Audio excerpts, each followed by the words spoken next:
جو امام باقر علیہ الصلوۃ والسلام نے قائم کیا تھا، جہاں امام جعفر صادق پڑھاتے تھے، اس مدرسے سے جو ڈگری جاری ہوتی تھی یا تکمیل کے بعد ایک سرٹیفکیٹ ملتا تھا، وہ لفظ ہوتا تھا محدث، کہ یہ حدیث بیان کرنے کی اجازت ہے، اور حدیث جو بیان کی جاتی تھی اس کی سند مسلسل، جیسے امام باقر علیہ السلام اگر کسی کو تعلیم دیتے تو وہ بتاتے کہ مجھے یہ بتایا میرے بابا امام علی زین العابدین نے، انہیں ان کے بابا امام حسین نے، انہیں ان کے بھائی امام حسن نے، انہیں ان کے بابا مولا علی علیہ السلام نے، مولا علی کو رسول پاک نے، اور رسول پاک پہ اللہ نے وحی کی، یعنی بتایا جاتا تھا کہ یہ بات ہماری نہیں، اللہ کی بات، پھر بیان کی جاتی تھی۔ اب یہی سلسلہ ہم میں تھا، اور سب سے بڑی ہمارے پاس دلیل یہ ہے کہ جن 4 شیعہ کتابوں کو ملت شیعہ خیربریہ تسلیم کرتی ہے احادیث کی کتاب کے طور پہ، جیسے باقی مسلمان سیاہ ستہ، مسلم، بخاری، یہ 6 کتابیں ان کو مانتے ہیں، سیاہ ستہ، سیاہ صحیح کی جمع ہے، ستہ 6 صحیح کتابیں۔ ہمارے ہاں اصول 4 ہے کہ اصول کی 4، وہ جو 4 کتابیں ہیں ان میں ایک کا رائٹر بھی مجتہد نہیں ہے، ہمارے ہاں اجتہاد نہیں تھا۔ یہ عباسیوں نے پہلے فقہ لکھوائی مولویوں سے، پھر جو ہمارے مدرسے میں محدث کی ڈگری تھی اس کو مجتہد کی ڈگری میں تبدیل کیا۔ یہ بندہ جس نے محدث کی ڈگری کو مجتہد کی ڈگری پہ تبدیل کیا، یہ وحید بہبانی ہے، اور وحید بہبانی کو یہ سارے مؤسس حوزہ علمیہ کہتے ہیں۔ وہ 200 سال پرانی بات ہے، شیعت 1400 سال پرانی ہے۔ تو یہ کیا ہوا جی؟ یہ کیا اس نے آ کے فتویٰ شروع کیا؟ ہمارے ہاں فتویٰ نہیں تھا، کوئی مفتی نہیں تھا، ہمارے ہاں دین صرف رسول اللہ اور ائمہ اہل بیت بتاتے ہیں۔ ہمیں صرف اتنی اجازت ہے کہ ہم اگر کوئی ہمارا طالب علم ہے تو ہم کہیں کہ یہ رسول اللہ نے بتایا، بھائی یہ حکم ہے، مرضی تیری ہے تو انہیں کیا کرنا ہے، ہم اس پہ کوئی رد و قد نہیں کر سکتے۔ اب انہوں نے کیا کیا؟ انہوں نے پہلے اجتہاد وضع کیا، اجتہاد وضع کر کے انہوں نے پھر مولویوں کی ڈگریاں بنائیں۔ مولوی، حالانکہ ہمارے ہاں لفظ ملا چلتا تھا، یعنی ہمارے ہاں شیعوں میں سب سے بڑا مورخ باقر مجلسی رحمۃ اللہ علیہ۔ باقر مجلسی کا جو اپنا چھاپا خانہ ہے وہ لکھتا تھا ملا باقر مجلسی، اور اس نے جتنی کتابیں لکھی ہیں، اس کی کتاب بحار انوار ہے، وہ 110 جلدوں پہ مشتمل ہے، اور ہر جلد میں کچھ 400-500۔ اب اس کو مزید کیا گیا تو وہ 125 جلد ہے۔ وہ تو ملا ہے، اور یہ علامہ کہاں سے ہو گیا؟ علامہ تو مبالغہ کا صیغہ ہے۔ علامہ تو اسے کہتے ہیں جو ایجوکیشن آف دی ٹائمز، یعنی علوم عصری۔ اس وقت ایروناٹیکل انجینئرنگ بھی ایک علم ہے، اس وقت انفارمیشن ٹیکنالوجی ایک علم ہے، ایٹم ایک علم ہے، اس وقت ایئر ایک علم ہے، ایئر سائنس ایک علم ہے، اسپیس ایک علم ہے۔ انہیں آتا ہے یہ سب کچھ؟ علامہ کہلوانے کے لیے آپ کو تمام علوم عصری کا ماہر ہونا چاہیے، تاکہ آپ یہ کہاں سے دے سکتے ہیں؟ یہ کیا ہے؟ یہ وہاں پر پھر یہ ہوا کہ ہمارے ہاں ہے خمس، جو باقی امت نہیں دیتی، ہم دیتے۔ باقی امت زکوٰۃ اور فطرہ نکالتی، بس ہم زکوٰۃ، فطرہ، اور فطرہ کے بعد خمس۔ خمس جو ہے وہ کمائی کا 20% ہے۔ اب انہوں نے خمس پہ قبضہ کیا، کیونکہ یہ خمس سادات کا حق تھا جو دین کی تبلیغ کر رہے تھے۔ انہوں نے کہا نہیں، مولوی کو دو جس کے پیچھے جمعہ پڑھتے ہو۔ خمس پہ قبضہ کیا اور پھر خود ہی ڈگریاں بنائیں، مولوی سے مولانا، مولانا سے امام جمعہ و جماعت، امام جمعہ و جماعت سے حجت الاسلام والمسلمین، اور پھر مجتہد، اور پھر آیت اللہ۔ یہ سارے القاب ائمہ اہل بیت کے۔ تو ہم انہیں غیر معصوم یہ لوگ ہیں، گناہ گار ہیں، ہمارے جیسے ہیں، غلطیاں کرتے ہیں، ہم انہیں کچھ بھی نہیں مانتے۔ اور ان لوگوں نے پھر جواد نے آ کر ہمارے اندر پہلے ڈھکوازم آیا، محمد حسین ڈھکو، جسے وہابی شیعہ کہا جاتا ہے، یہ اسی کی طرز پہ آیا ہے۔ کیوں؟ یہ خود امام بننا چاہتا ہے۔ یہ ابھی آپ نے پچھلے دنوں میں اس کو پروگرام دیکھے ہوں گے، جب آغا خانی آئے تو اس نے کہا یہ آغا خانیوں کا نظام بہت اچھا ہے. ہمارے نزدیک آغا خانی ائمہ اہل بیت کے منکر ہیں. بینگ انسان سب کی ہم قدر کرتے ہیں، لیکن حضرت اسماعیل علیہ السلام جو امام صادق کے بیٹے ہیں وہ تو صغیر سنی میں انتقال کر گئے تھے، ان کی تو شادی نہیں ہوئی تھی، تو ان کا بیٹا آگے کہاں سے آ گیا؟ یہ جب امام جعفر کے بیٹے امام موسیٰ کاظم امامت پہ آئے تو عباسیوں نے جب دیکھا کہ موسیٰ کاظم ہماری بات نہیں سن رہے، تو انہوں نے جعلی طور پہ ایک بندہ لے آیا کہ یہ اسماعیل ہے، یہ ہے جعفر صادق کا بیٹا، اور یہ بڑا بیٹا یہ امام بنے گا. وہ جو اسماعیل علیہ السلام تھے حضرت جعفر کے بیٹے، وہ تو انتقال کر گئے تھے. اب ایک بندہ شیعہ عالم ہو کے بنو عباس کے بنائے ہوئے سسٹم کو قبول کرے اور تعریف کرے، شیعہ اسے کیسے مانے؟ اس نے کہا جی آغا خانیوں کی طرح ہمیں بھی امام بنے. تو کیسے امام بنے گا بھائی؟ ہم تو امام زمانہ کے انتظار میں. تو یہ ماتم داری سے انکار کیوں کرتے ہیں، کہ ماتم داری کے خلاف کیوں ہے؟ اتنا ہی کہتے ہیں ماتم داری سسٹم ختم ہونا چاہیے. یہ آپ دیکھیں کہ یہ نا بڑے چلاک مولوی آگے آئے ہوئے ہیں. آپ کو پتہ ہوگا کہ عمران خان کے دور میں 20 صفر جس طرح امام حسین کا چیلم ہوتا ہے، اس دن ایک واک رکھ دی گئی جسے 40 واک کا نام دیا. ہمارے ماتمی جلوس میں ہوتا ہے نوحہ، ماتم، زنجیر زنی، سینہ زنی، زیارات ہوتی ہیں، علم پاک ہوتا ہے، شبیہ ذوالجناح ہوتا ہے، شبیہ تعزیہ. وہ ایک امام بارگاہ سے نکلتا ہے جیسے 10 محرم کو، اسی طرح وہ دوسرے امام بارگاہ پہ جا کے اختتام پذیر ہو جاتا ہے. لوگ آتے ہیں، حکومت کو پتہ ہوتا ہے. اب عمران خان کے دور میں یہ چونکہ جو تھی مجلس وحدت عمران کے ساتھ تھی، تو اس نے کہا یار یہ دیکھیں یہ بڑے آپ نے زیادتی کرتے ہو آپ لوگ، کہ یہ 2-3 ماہ آپ جلوس نکالتے ہو. تو اس نے کہا جی آپ ایسا کریں کہ ہمیں ایک دن 20 صفر کا دے دیں کہ پورے ملک میں جو چاہے سڑکوں پہ آ جائے، تو ہم کوشش کریں گے چھوٹے چھوٹے جلوس بند ہو جائیں. اب مولوی کی جرت ہی نہیں ہے کہ وہ ماتمی جلوس بند کروا سکے. ماتمی نے سنتے ہی نہیں ہیں، ان کے پاس آتے ہی نہیں ہیں، ان کی طاقت نہیں ہے ماتمی جلوس بند کروا سکے. انہوں نے بڑے بڑے پیسے ماتمیوں کو دیے ہیں، ماتمیوں نے نہیں لیے. اب انہوں نے وہ واک شروع کروا لی. ہم سب جتنے ماتمی ہم نے واک کا بائیکاٹ کیا. کیوں کیا؟ کہ بھائی جھنڈا لہرا کے ویو کرتے ہوئے آپ آ گئے اور واک کرتے ہوئے وہ آپ چلے ہیں نیاز بیگ سے اور وہ آپ جا رہے ہیں، بس ختم ہوئی بات. آپ نے تو مقصد ہی پورا ختم کروا دیا. 10 لوگوں کو پیدل چلوایا، وہ تھک گئے. نہ انہوں نے نوحہ پڑھا، نہ انہوں نے زنجیر زنی کی، انہوں نے کچھ بھی نہیں کیا. ٹریفک بھی چل رہی، سب کچھ ہو رہا، پتہ ہی نہیں. ہمارے پاس تو ایک زیارت ہوتی ہے، لسانس دار کے پاس شبیہ تعزیہ ہوگا، شبیہ ذوالجناح ہوگا، اس میں علم پاک ہوں گے، ان میں قرآن لکھا ہوتا ہے، اسماء الحسنی لکھے ہوتے ہیں، ائمہ اہل بیت کے نام ہوتے ہیں. یہ ماتم کس لیے مخالفت کر رہے ہیں؟ یہ ماتم سے سیاسی ایج لینا چاہتے ہیں.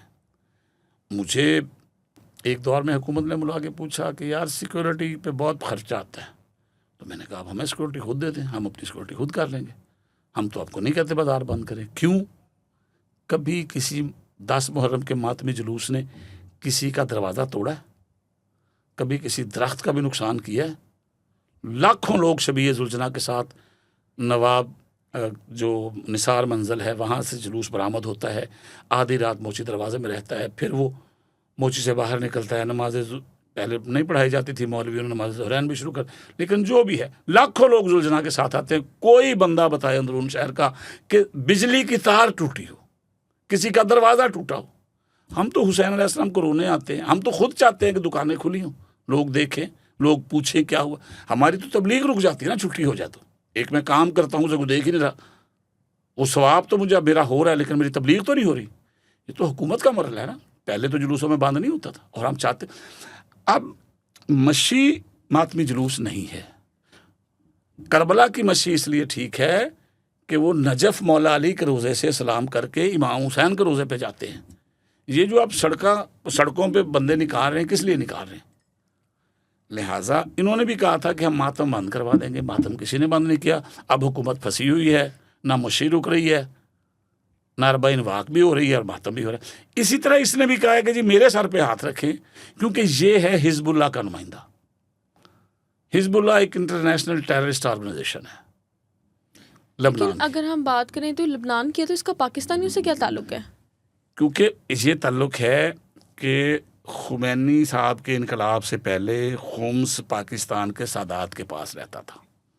خمینی صاحب نے اقتدار میں آنے کے بعد ایک نیا عہدہ نکالا ولی فقیہ، اور ولی فقیہ کو کہا جی خمس اس کو دو گے جس کو ولی فقیہ کہتا ہے، اور ولی فقیہ نے پوری شیعہ دنیا میں جمعہ پڑھانے والے اپنے مولوی پھینکے اور کہا انہیں خمس دو، اور وہ انہیں کہا کہ 30% خود رکھ کے باقی ہمیں بیچو، تو دنیا کی ساری شیعہ اکانومی پہ قابض ہو گئے۔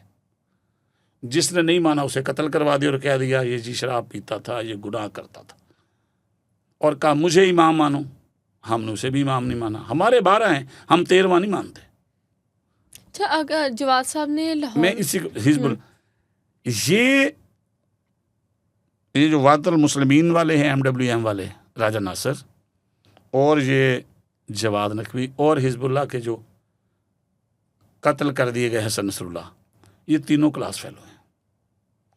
ان دونوں کے ذہن میں بھی یہ ہے کہ ہم حسن نصر اللہ بنے، تو اس نے بھی پہلے لبنان میں خانہ جنگی کروائی 13-14 سال، پھر وہاں پہ یہ فیصلہ ہوا کہ ایک عہدہ عیسائی کو ملے گا، ایک عہدہ شیعہ کو ملے گا، ایک سنی کو ملے گا، اور یہ بھی یہی چاہتا ہے۔ یہ جھوٹ بولتا ہے کہ میں اتحاد امت کا قائل ہوں، جو خود شیعوں کے اتحاد کا قائل ہے وہ امت کو کیسے اکٹھا کر لے گا؟ شیعوں کے اندر جو قابل قبول نہیں وہ دوسروں کو کیسے قابل قبول کر لے گا؟ وہ دھوکہ دے رہا ہے دیوبندی مسلمانوں کو بھی۔ آپ کہہ رہے ہیں دھوکہ دے رہے ہیں، ان کا جو مدرسہ لاہور میں موجود ہے، اس لاہور کے مدرسے میں جو طالب علم موجود ہیں وہ گلگت بلتستان سے تعلق کیوں رکھتے ہیں؟ یہی تو سوچنے والی بات ہے کہ یہاں لاہور میں اتنے شیعہ ہیں، ابھی آپ دیکھیں گے 10 محرم کو کہ لاکھوں شیعہ ہیں۔ کربلا گامے شاہ والا جو جلوس ہے اس کی تعداد دیکھ لیں، پھر وہ جو ماڈل ٹاؤن کا جلوس ہے اس کی تعداد دیکھ لیں، پھر جوہر ٹاؤن میں دیکھ لیں، ہر طرف بارڈر ایریاز میں دیکھ لیں، کینٹ میں دیکھ لیں، لاکھوں شیعہ ہیں۔ تیرے مدرسے میں سارے گلگت بلتستان کے لوگ ہیں، کیونکہ وہ لوگ غریب ہیں۔ اور یہ جہاد افغانستان والی چال تھی نا کہ مولوی لوگوں کہتے پیسے لو بندہ دے دو، یہ بھی یہی، ان کو پیسے دیے، بچے یہاں رکھ لیے اور ان کی آہستہ آہستہ برین واشنگ کی۔ جواد قطن شیعہ نہیں ہے، اور میں آپ کے اس پروگرام کے توسط سے حکومت کے وہ لوگ جو اس کے ساتھ رابطے میں ہیں انہیں باور کرواتا ہوں کہ شیعہ مر جائیں گے، ماتمی جلوس بند نہیں ہونے دیں گے۔ مطلب آپ یہ کہتے ہیں آپ ان کے خلاف اس لیے ہیں کیونکہ جواد صاحب جو ہیں وہ شیعہ نہیں ہیں، اور آپ ابھی بھی حکومت کو بھی یہی کہہ رہے ہیں کہ وہ شیعہ نہیں ہیں، اگر وہ شیعہ ہوتے تو وہ ماتم بند نہ کراتے۔ آپ کتنے % اس چیز کی گارنٹی دیتے ہیں کہ جواد صاحب شیعہ نہیں ہیں؟ بس دیکھیں، شیعہ وہ ہے جو غیبت امام زمانہ میں، یعنی کہ اب امام مہدی علیہ الصلوۃ والسلام کے آنے تک جس ملک میں رہ رہا ہے اس ملک کا وفادار ہے، وہ کوئی جہادی حرکت نہ کرے جب تک اللہ کے امر سے سورج سے اعلان ہوگا کہ آخری حجت کعبے میں آ گئی ہے، اور پھر کعبے میں امام زمانہ اذان دیں گے، اور جو جو ان کو مانتا ہوگا وہ کعبے میں ان کے پیچھے جا کر نماز پڑھے گا۔ جب تک امام مہدی تشریف نہیں لاتے، ملت شیعہ خیر البریہ اثنا عشریہ کسی طرح کا جہاد نہیں کر سکتی۔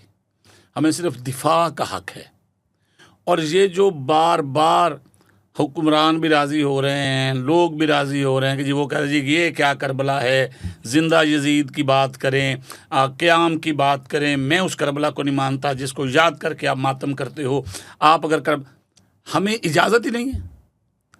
امام حسین کے بعد امام زین العابدین امام زین العابدین کے بعد امام باقر علیہ السلام، امام باقر کے بعد امام جعفر علیہ السلام، امام جعفر کے بعد امام موسیٰ کاظم علیہ السلام، امام موسیٰ کاظم علیہ السلام کے بعد امام علی رضا علیہ السلام، امام علی رضا علیہ السلام کے بعد سرکار محمد جواد تقی علیہ السلام، پھر امام علی نقی علیہ السلام، پھر امام حسن عسکری۔ یہ جو چوتھے امام سے لے کے 11ویں امام تک نے قیام نہیں کیا، یہ کیا کہے گا ان کے بارے میں؟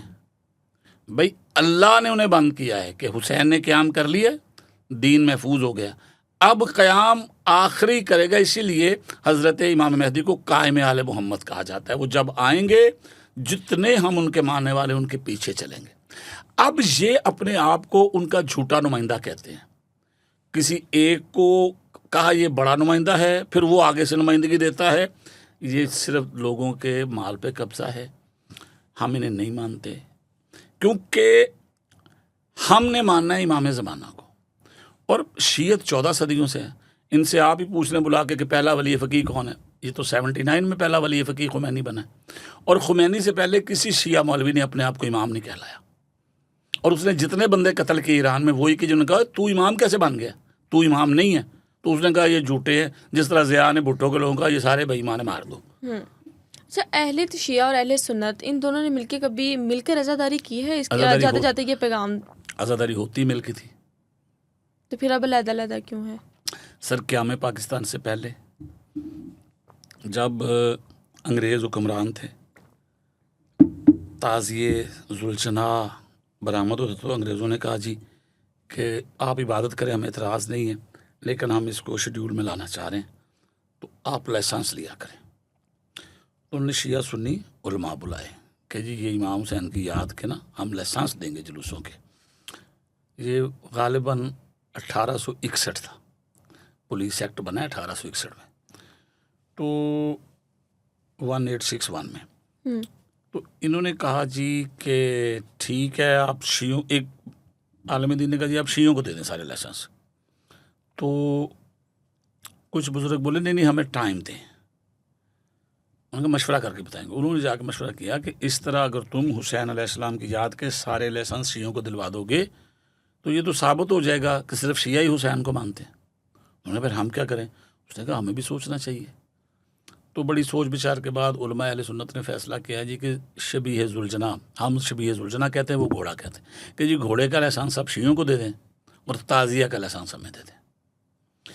تو جو تعزیہ تھا وہ اہل سنت کے ہاں سے بھی اٹھایا جاتا تھا، اور ملتان میں ابھی بھی استاد شاگرد کا تعزیہ ہے، شیعہ سنی تعزیہ ہے، لاہور میں بھی ایک تعزیہ نکلتا ہے۔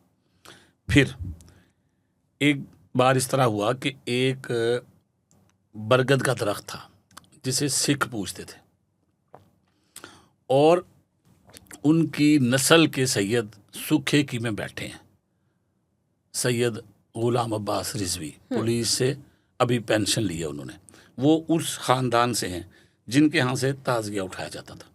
برگد تھا، اس پہ نا اس کے نیچے بیٹھ کے ہندو بھی بتوں کی پوجا کرتے تھے اور سکھ بھی اپنے